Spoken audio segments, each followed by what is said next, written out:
It is now my pleasure to introduce our presenter, Lisa Johnson from Dane County, Horticulture Educator. Lisa, thanks for joining us today. We look forward to your presentation on butterfly garden design. Thanks, Anne. Is everybody able to see the presentation? All right, good enough. All right then, let's get started. So many cool things about butterflies to talk about. All right, so this is an overview of the talk. I'm just going to touch a little bit on butterfly physiology and life cycle because it's important to understand how that works so that you can properly design a butterfly garden. And then we'll hit again very briefly on some Wisconsin butterfly information, including a couple of endangered species. And then we'll get into the meat of the presentation, the planning a butterfly garden, where to do it, features to include, and we'll talk about a number of different plant materials that work in butterfly gardens. All right, so we'll start out here with a simple line drawing of a butterfly. Some cool things to know is that the antenna do help butterflies to locate and sort of taste plant material. Their main wings here, the larger set are called forewings. So sometimes you'll hear that talked about. They are, of course, insects, so they do have 6 legs. They have rather large compound eyes that do see in color, but they're kind of nearsighted. They also have this long tongue, the proboscis, which will, they can extend it and they can retract it. And when they retract it, it's all curled up. So you probably have noted those things if you've already seen butterflies before. And on the females, they have an ovipositor where they lay their eggs that's on the back end of their abdomen here. And butterflies, of course, have 4 different life stages. They hatch from an egg into a caterpillar, also called a larva. And that's larvae, plural, larva, singular. And the caterpillar goes through a few different instar stages. Those are just as it gets bigger, it molts its skin and then continues to grow. The number of stages of instars varies with the species. Then they go into chrysalis mode, which is also called the pupa. And that's the structure where they, or life stage, where they totally reorganize their bodies from a larval stage to an adult that has wings. So because we have all these stages, you do need to choose your plant materials and take care of your plant materials in such a way that they are going to support all 4 of these stages. All right, so moving on to Wisconsin butterflies. A great place for information is wisconsinbutterflies.org, which is an amazing site that is part of the Southern Wisconsin Butterfly Association. And that, in turn, is a local branch of the North American Butterfly Association. So you got 3 websites right there to check out. I like to start with the wisconsinbutterflies.org, though, because it's got so much amazing targeted stuff about Wisconsin butterflies. Also, they hold field trips if you happen to be in southern Wisconsin, and you can, whether you're a novice or an experienced butterfly watcher, you can do that. They also sometimes have tagging events where you capture a butterfly and put a tag on it so it can be monitored. And the website has information on butterflies in groups, so like the skipper group and the swallowtail group, etc. What I've got here in the picture on the right-hand side, that's all information off of that website. So you can see the incredible detail that they go into so that you know what the butterfly looks like, both male and female, because there are usually differences. where the species is found, what it might be doing when you find it, and what time of year is most likely to find it. So it's pretty cool. In Wisconsin, we have about 155 species. That number continues to grow as climate change continues. We are getting more butterflies coming into the state from southern areas where it's starting to get too hot for them. And also, as we continue to have storms, we do get stray species and migrant species that kind of blown up here in storms. But of those 155 that we typically see, more or less, about 118 are what we call permanent residents that will lay eggs here and raise caterpillars here and overwinter here. The migrants are ones that don't necessarily overwinter here. So that would be something like the monarch, for example. While they do lay eggs, have caterpillars here, they don't overwinter here. And speaking of monarchs, I just have to talk about monarchs real briefly. They will, over a couple of generations, move from Mexico and Southern California throughout the United States, and they spend a generation or several generations up in the northern and middle part of the country, and then in the fall the adults start to migrate back down, and there's usually a couple generations for that to be accomplished as well. And I will say right out, I am not an entomologist, so most of this presentation is focused on how to support butterflies in our gardens, but I just wanted to put in some of the information about these amazing insects so that you can follow up and do more reading on your own.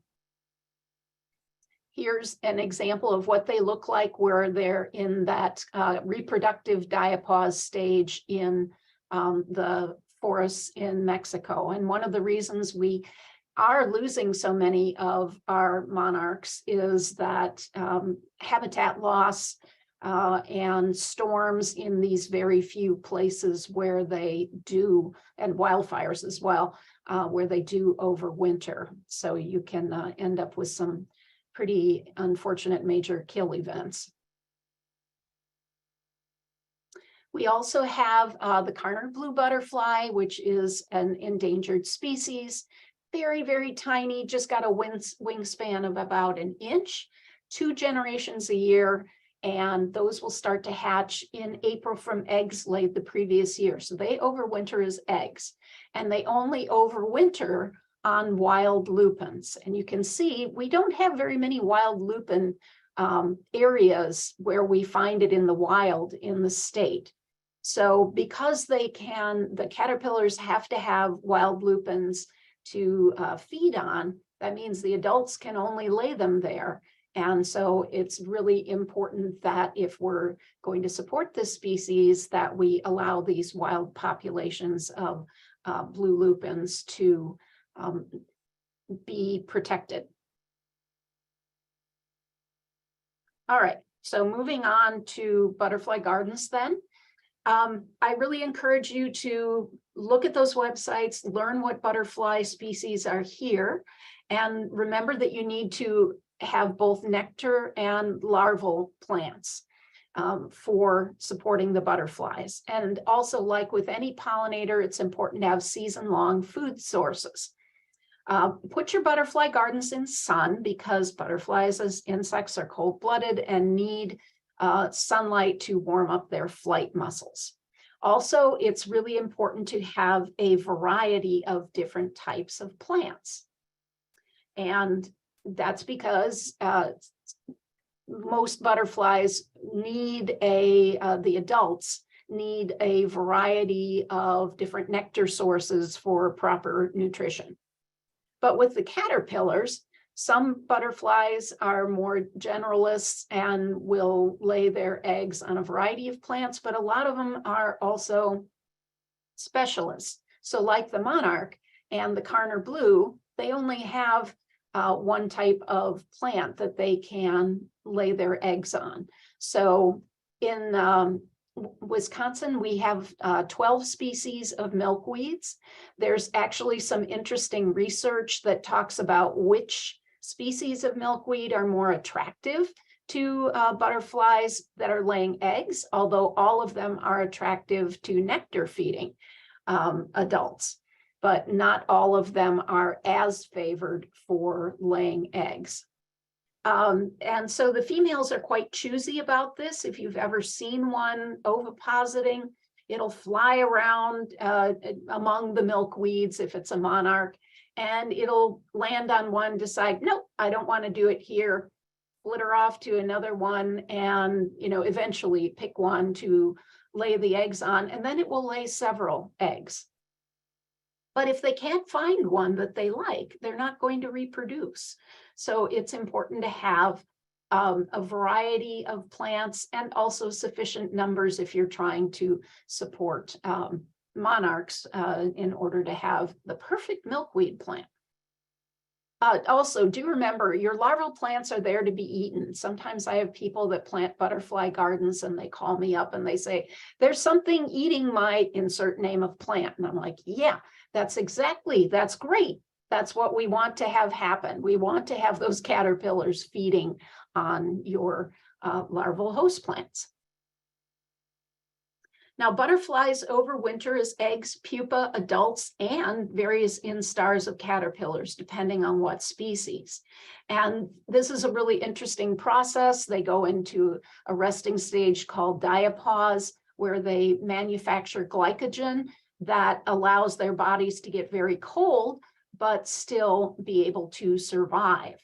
And the important part of this is that eggs and pupa survive on dead plant material. So you need to make sure that you don't clean up your plant material too early in the spring. Usually you want to wait until about mid-April in the southern part of the state, and later than that up more northerly.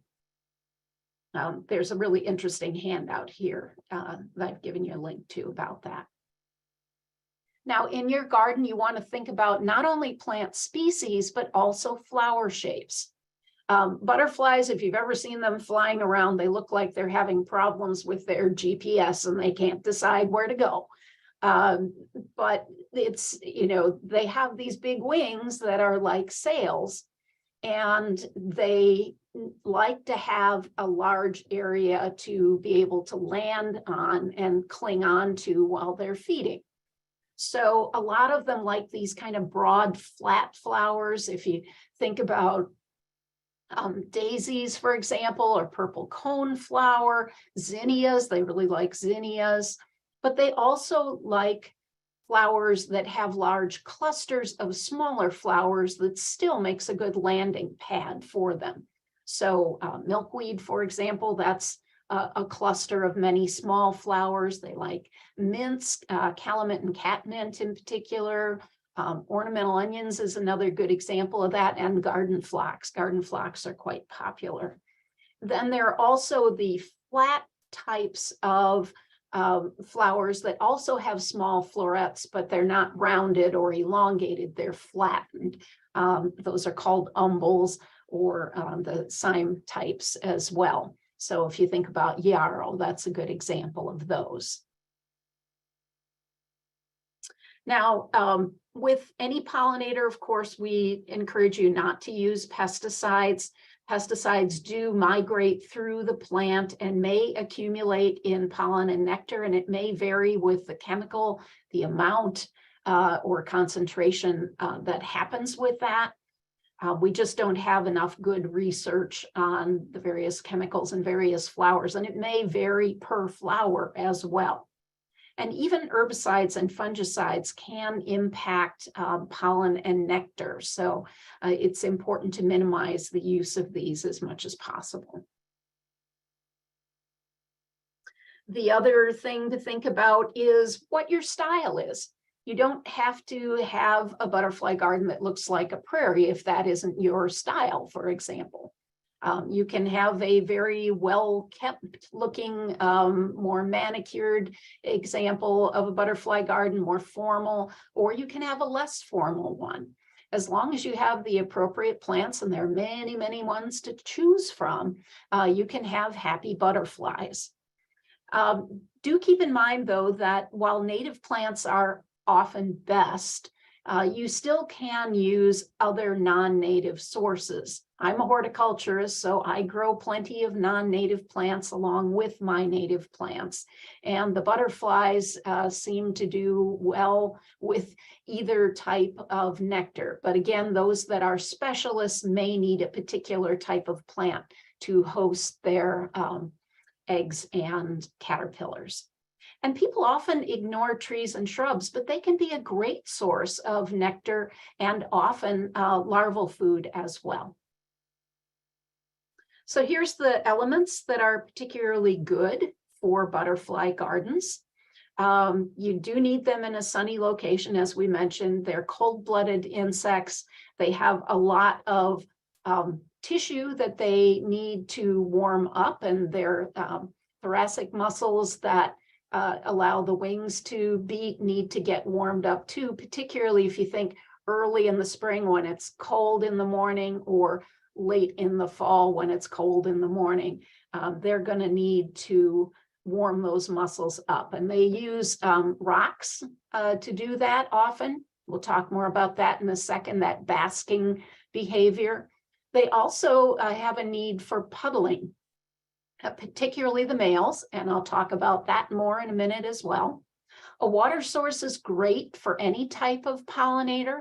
A bird bath can suffice for that, or I'll show you some other possibilities that work for that as well. You just, often they like flowing water, but it needs to be a very, very gentle flow so they don't get carried off in it.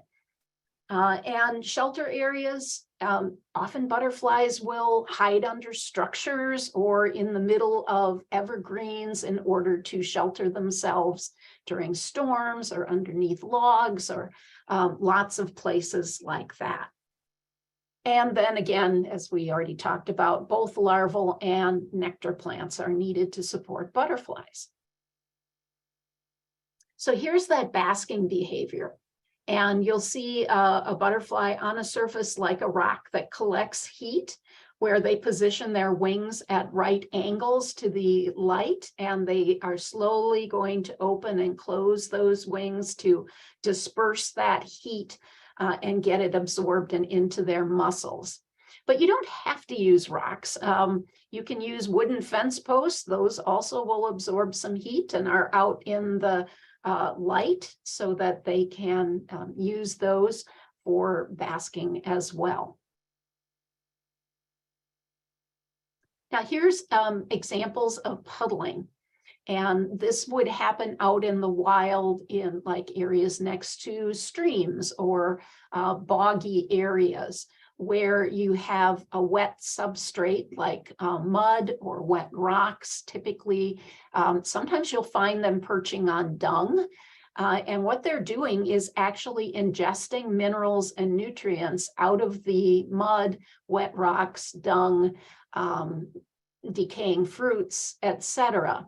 And particularly males are going to do this. The sodium and other kinds of salts and minerals and amino acids are important for them to produce really quality productive sperm, so that they are able to fertilize the eggs of the female and end up with good, strong offspring. So you'll particularly see males doing this, although females do it too, to a small extent.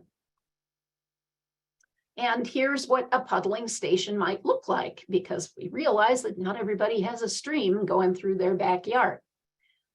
So you can make puddling stations very easily. You need just a very shallow amount of water in a dish of some kind. Again, it can be a bird bath. You can see the one in the middle, they've put some banana slices for the butterflies to perch on and feed on at the same time. And they're kind of combining that with water so that the water source and the puddling are the same. The one on the top is a strictly puddling station with some ripe fruit. The one in the bottom also is pretty much strictly puddling because you don't see any free water. You can just see that the rocks and mud there are moist. Now, the problem with using, of course, overripe fruit or ripe fruit, once we get into July through September, is that yellow jackets like that as well. Honeybees too, other types of pollinators, sometimes stinging ones. So sometimes that may not be the best option. You may want to stick with the mud and rocks.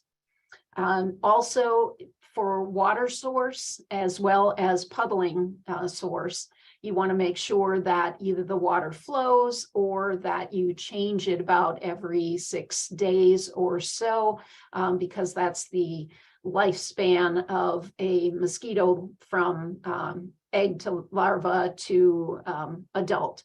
So you've probably seen the little wigglers of mosquitoes in the water. So it takes about 6 days for them to develop. If you change your water before 6 days, they are not going to have a chance to do it. Also, if it's very shallow, generally mosquito larvae are not going to survive very well. Here's what we have in the Dane County Extension Teaching Garden, Pollinator Garden, as our water source and our puddling station. The rocks are kept moist enough by this very small bubbly flow of water. And that works for other pollinators as well as the butterflies for both their water needs and puddling needs. This is just a little solar fountain. We have a big bucket sunk in the ground. It has a very small motor in it, a tube that goes up into the rocks. And we have a solar one. So it's about $50, I think, might even be a lot less than that. And it has a small solar array that you can mount anywhere nearby.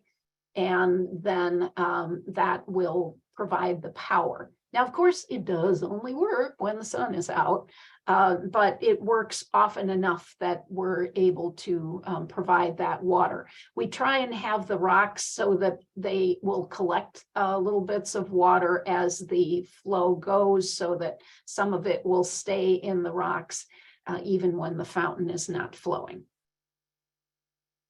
And here's an example of that kind of thing that's on a deck. So you can have small butterfly gardens as well. I always say every plant counts. When habitat is fragmented, it's, every way station is important.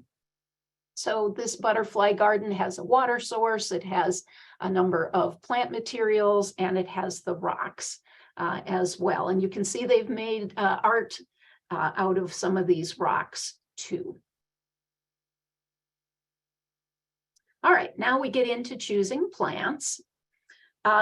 So you can, again, use annuals, perennials, trees, and shrubs. And again, while natives may be best or required for some larvae, I also firmly believe that non-natives have a role to play too. And herbs might be one of those non-native plants. For example, parsley is highly favored by swallowtail butterflies, and the larva will chow down happily on that parsley. Again, remember to leave some old foliage and stems in place for a while in spring, as you don't want to remove those eggs or pupa before they have developed. And again, that's about mid-April in the southern counties, but it gets later in the season as you go up the state. I just wanted to mention what native plants are and are not, and the times when you might want to use them versus times when you might make a different decision. So a native plant is one that's grown in an area for thousands of years. They're well adapted, and we have in Wisconsin, many of our natives are either woodland or prairie species. We see most butterflies on the prairie species because that's a sunny environment, or savanna as well. Many of these natives have huge ranges, like you can see here on this map. This is eastern redbud, and as it goes through its range, you develop ecotypes that are adapted to each particular environment.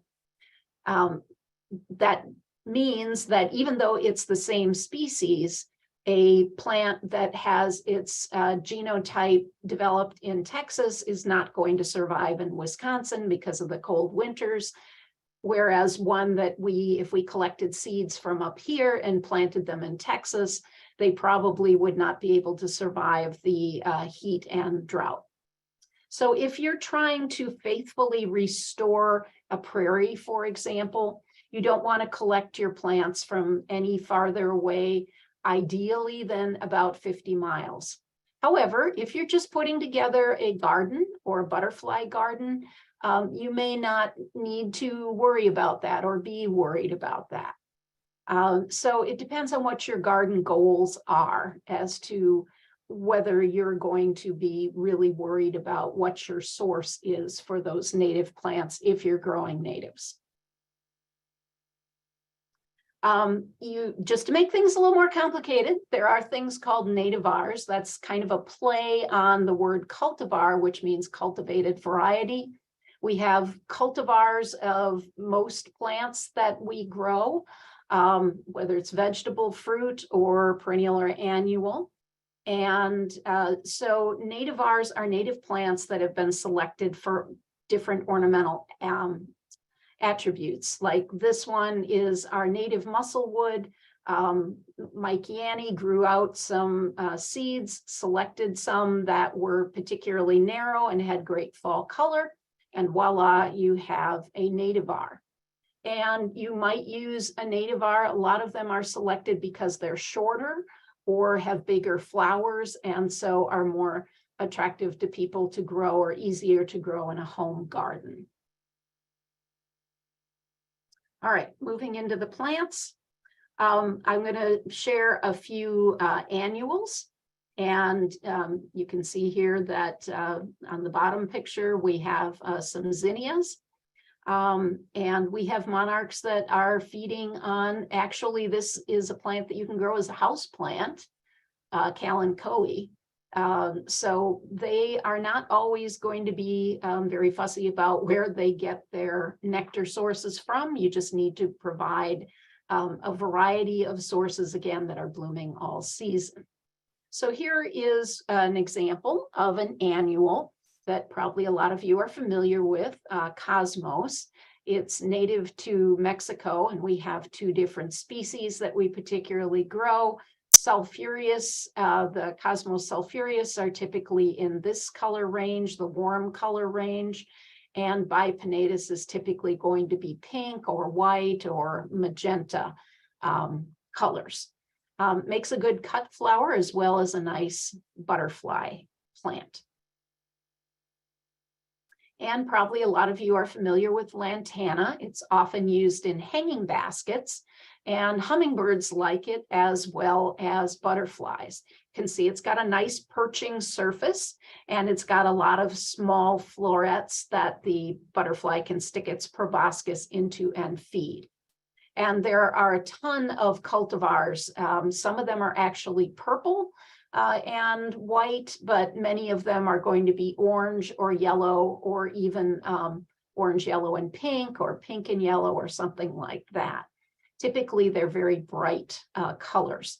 There are some that are a little bit more upright, but many of them are spreading and again used in like taller containers or hanging baskets.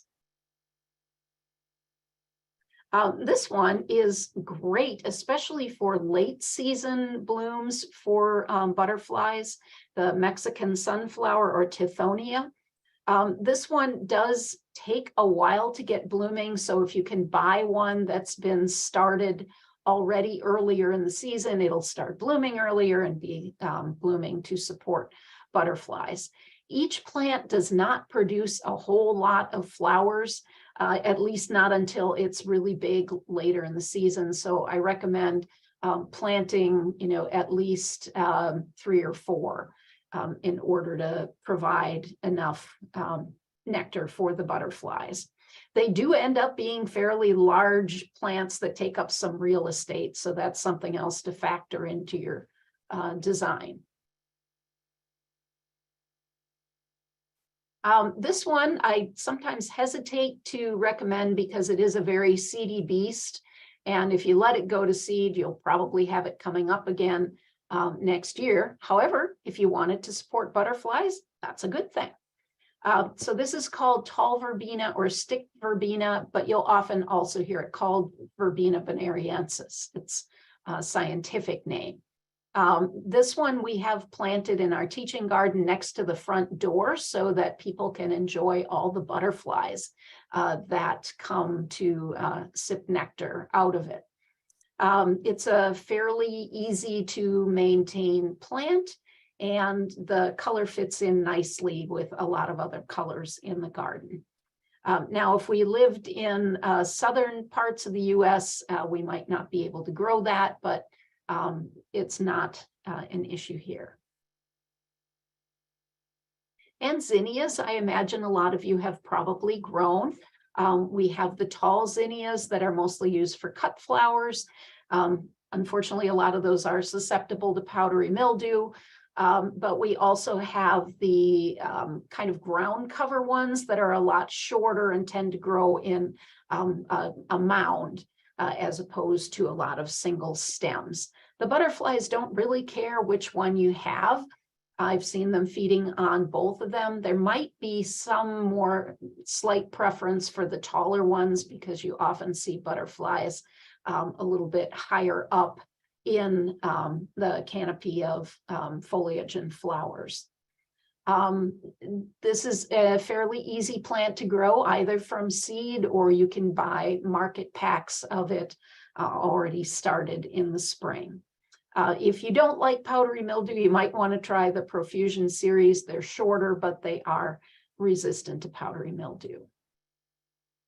Moving into perennials. And again, we could be here all week talking about the different plants that are attractive to butterflies. I'm just giving you a few that I recommend, and probably there will be a few that you won't see here that you're wondering why they're not here. For example, butterfly bush. That is a great one for attracting butterflies. Now down south, it is considered an invasive. Here, the reason I don't recommend it is because it typically does not survive in the winter. Now I can get mine to survive often 2 or maybe even 3 years unless we have a polar vortex. But I really, if a plant is supposed to be a perennial, I don't like to recommend it if I am not confident that it's going to actually be a perennial. And of course, some of them can be more expensive. So that's why that one isn't in this particular presentation. Now, if you do want to grow it and are willing to consider it an annual, by all means, do go ahead and get that one. Asclepias incarnata. This is one of butterflies' favorite milkweeds to oviposit on. That and showy milkweed are particularly, and the kind of thuggish common milkweed. I don't have common milkweed in here either because it is such a garden thug. Now, if you don't mind, if your plant is bent on world domination and you don't care if it takes over your garden, sure, that is great. But a lot of us like to grow a lot of different plants, and the common milkweed doesn't get along well necessarily with its neighbors. It is not respectful of their boundaries. Swamp milkweed, on the other hand, grows in a clump.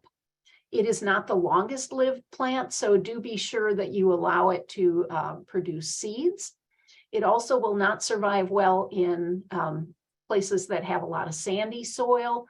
But if you have heavy clay, hey, this is a great plant for you, or wet areas.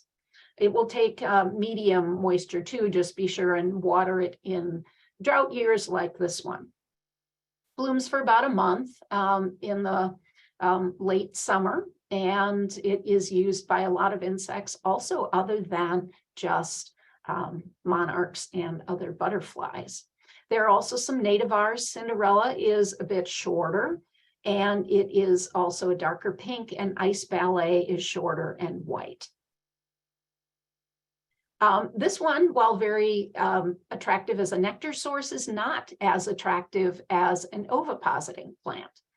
So this one does need better drainage. Just regular soil ought to do it, or if you're in sandier soil, this will be really a good plant for you. It's much shorter, stays in a clump, and has a longer blooming period. There is a nativar called Hello Yellow, which, as you might guess, has yellow flowers instead of orange. And we do have native hummingbird mint flowers here, so you can grow the native species. I just happen to like this particular nativar because I like the color of the foliage. But either one will attract butterflies. This one is going to be a lot shorter than the native species, and it blooms a pretty long time. So it is going to be there throughout for your butterflies to sip the nectar of.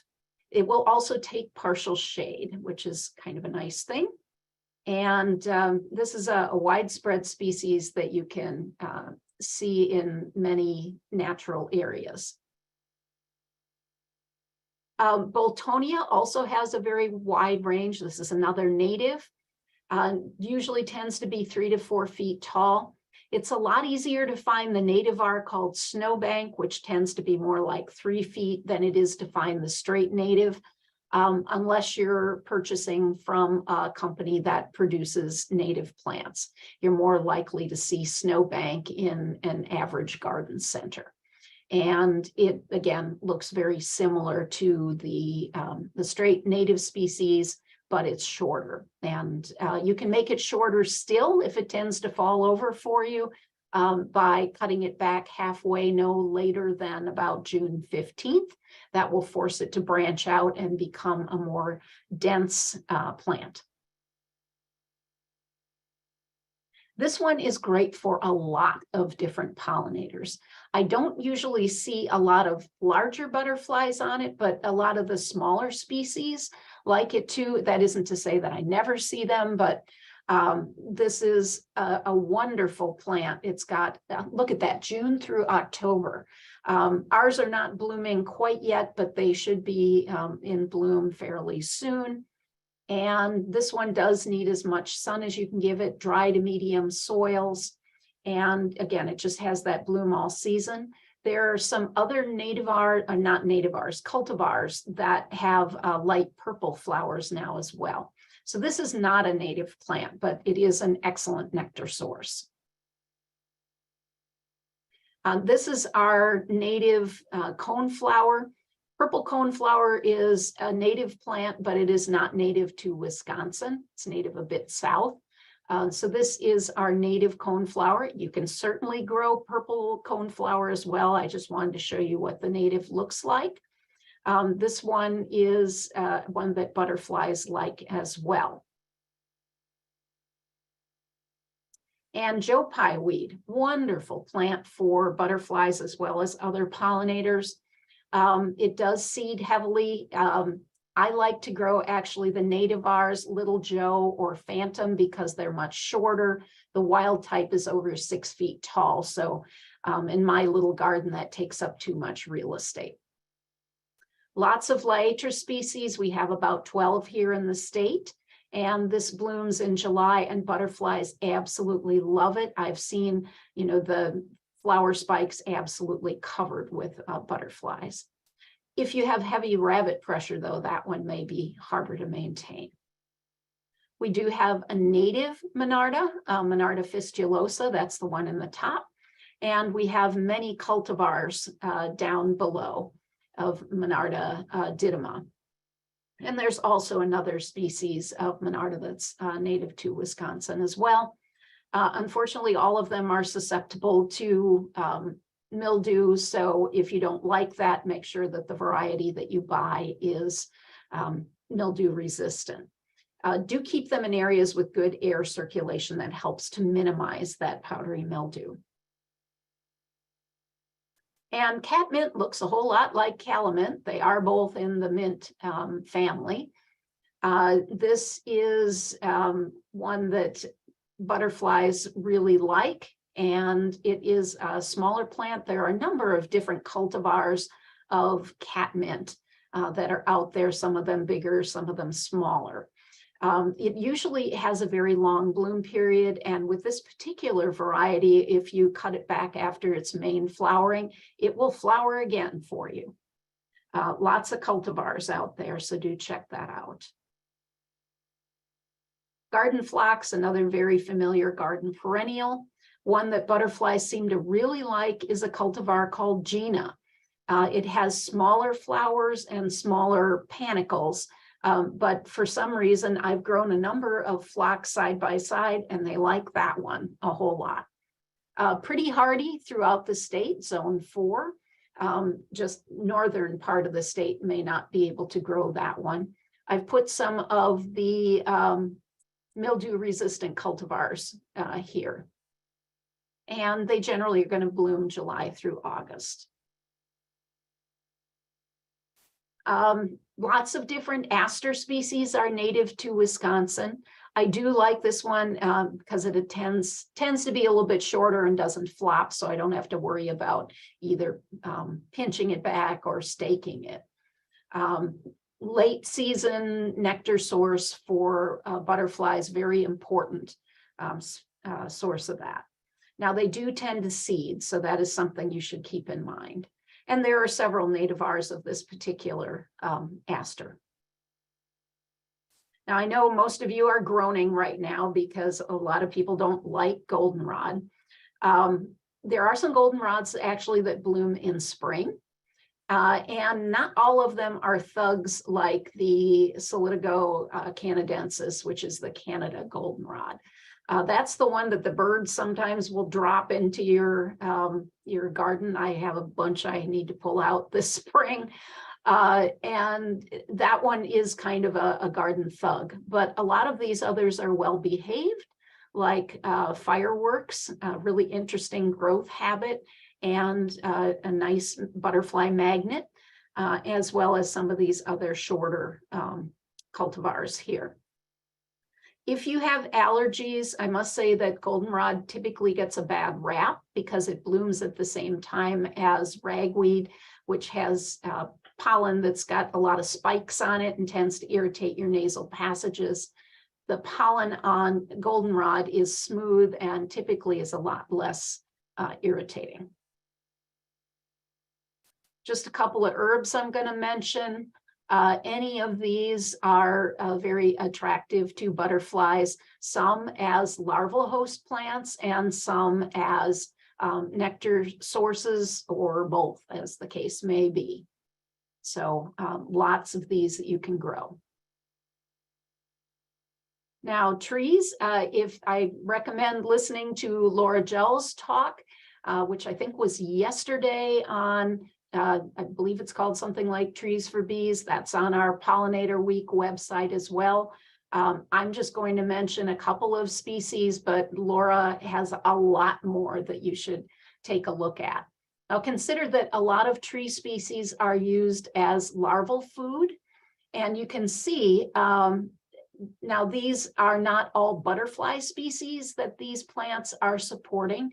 They are pollinators of all kinds, but they do support a lot of pollinating species, including butterflies.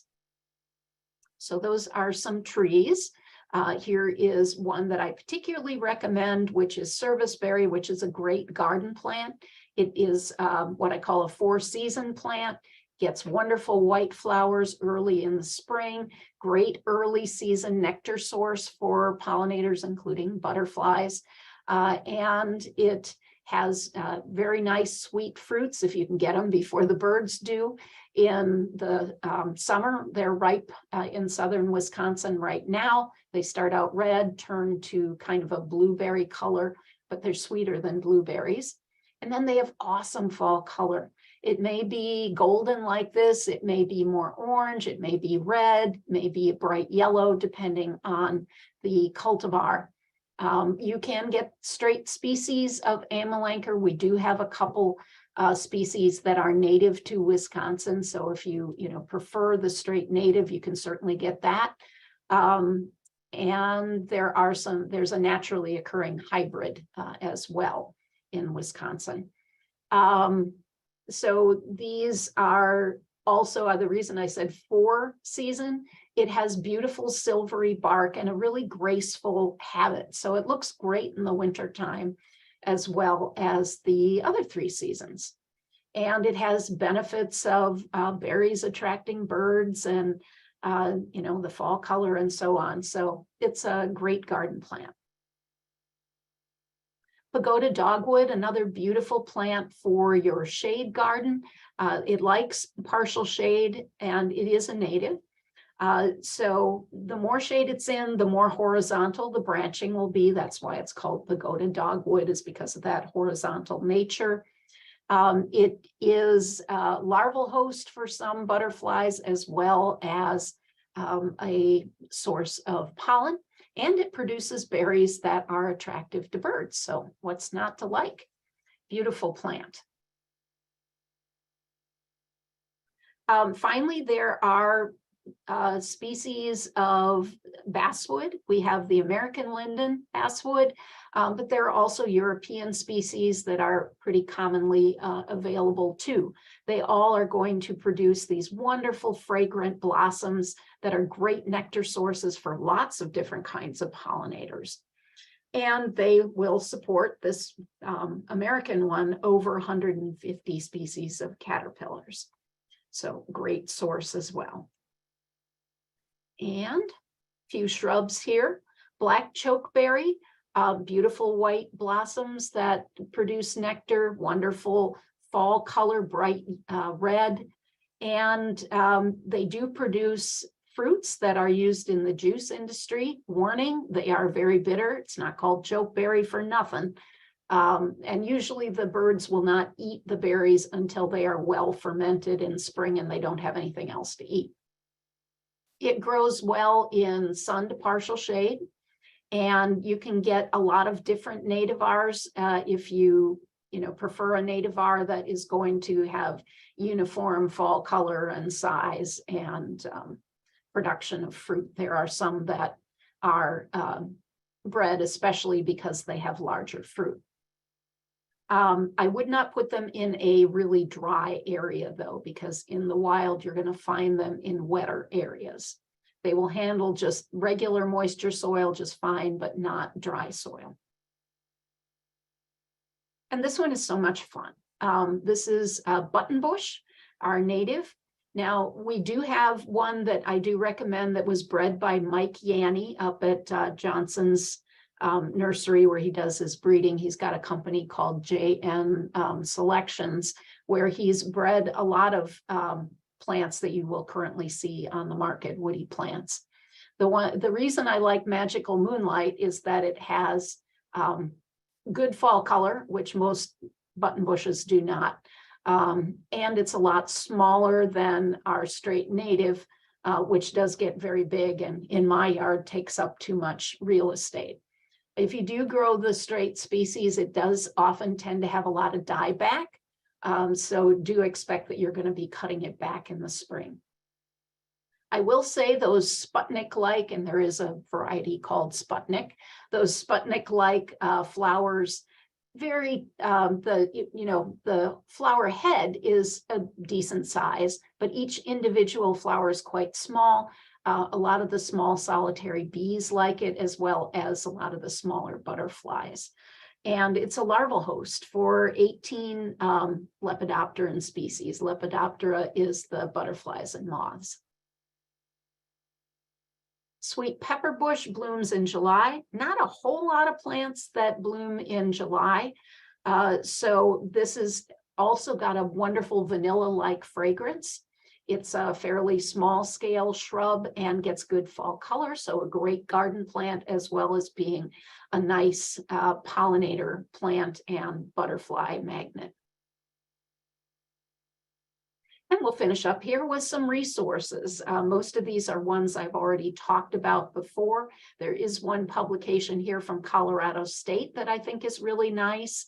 And also I recommend the book Bringing Nature Home by Doug Tallamy.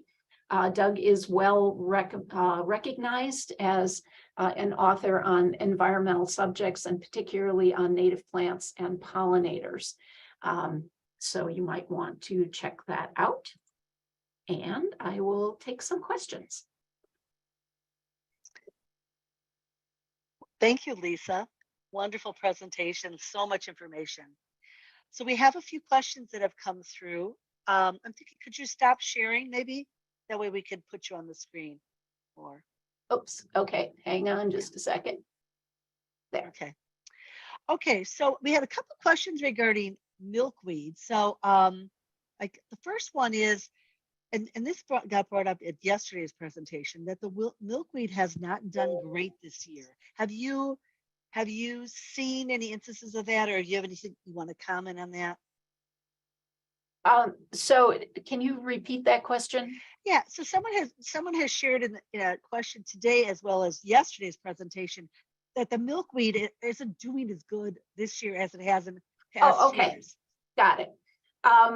Yeah, so my guess is that the drought is affecting the milkweed. Now, the species like Asclepias tuberosa, the orange flowering butterfly milkweed, that one, I haven't noticed any difference in the flowering, but the common milkweed and the swamp milkweed, others that, need a little more moisture, they're growing a little shorter than usual this year and flowering a little bit less. And I'm pretty sure that's drought related.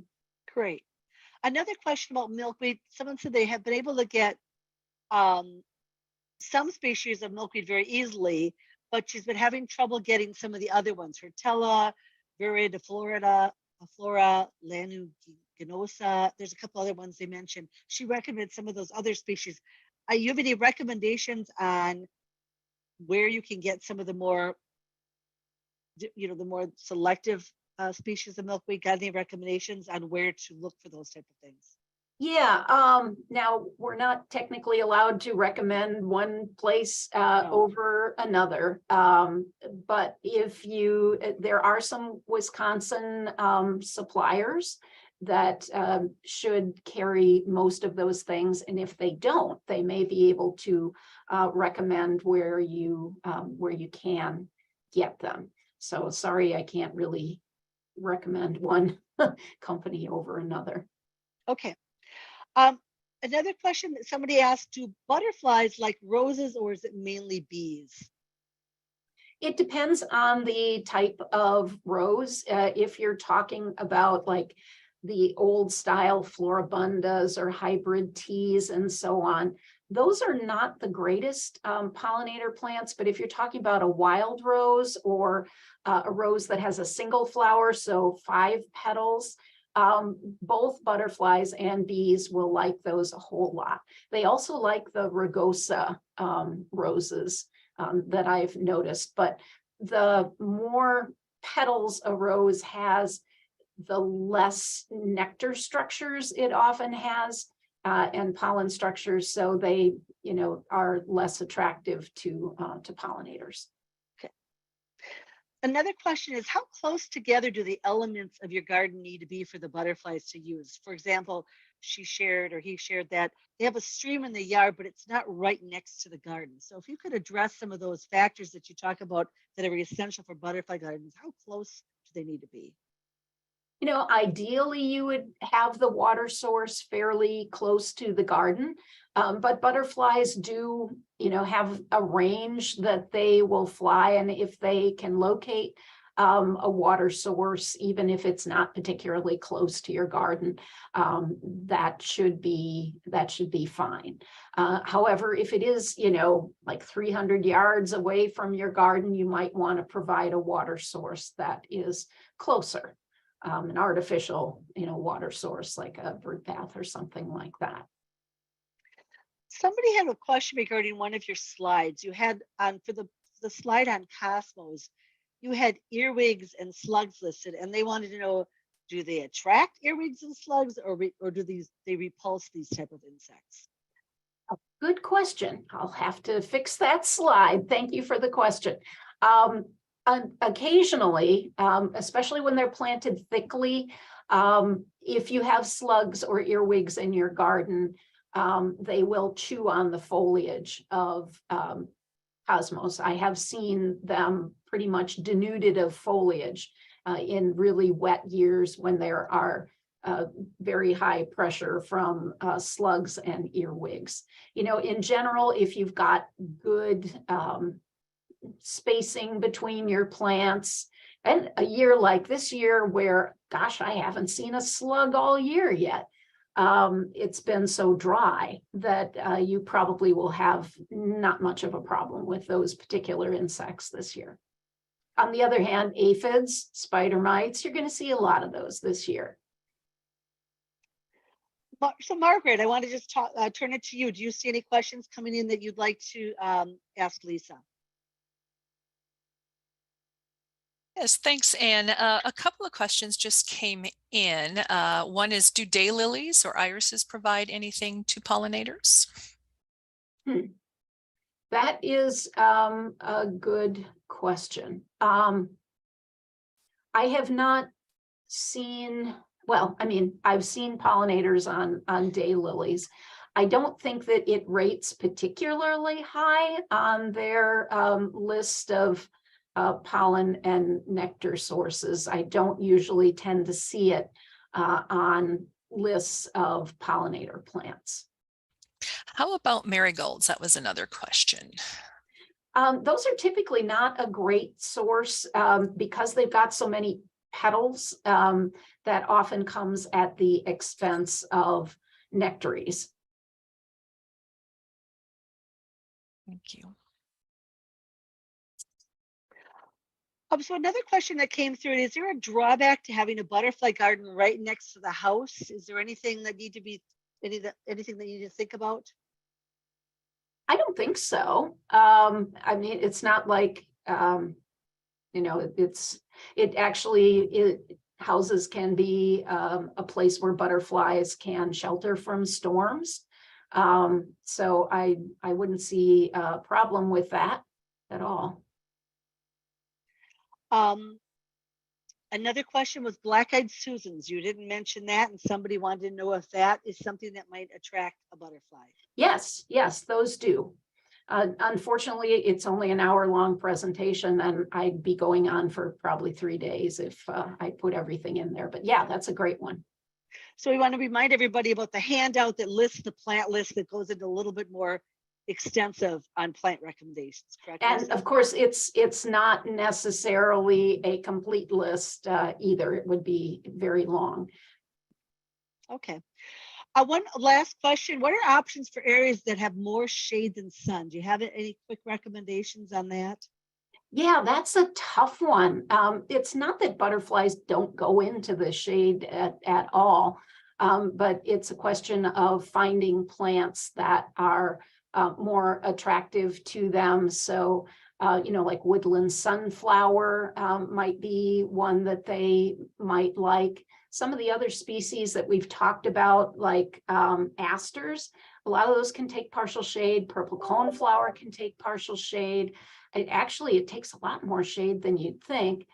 Purple dome aster is fairly able to bloom well in shade. Turtlehead will bloom well in partial shade. And those are all plants that butterflies as well as other pollinators like. Great.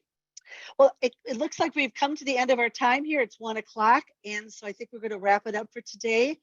Lisa, thank you so much for your presentation. It was wonderful. Thank you, Margaret, for helping today with moderating this program. And we want to remind everybody, you can go back to the Pollinator Week website and see recordings for all programs that were held this week. And there's attachments for handouts for some of the programs too. So thank you for participating. We're glad you're here today. Thanks so much, Lisa. Thanks, Ann, and thanks, Margaret. Okay, Thanks, bye. Anne. Thanks, Lisa. Bye, everybody.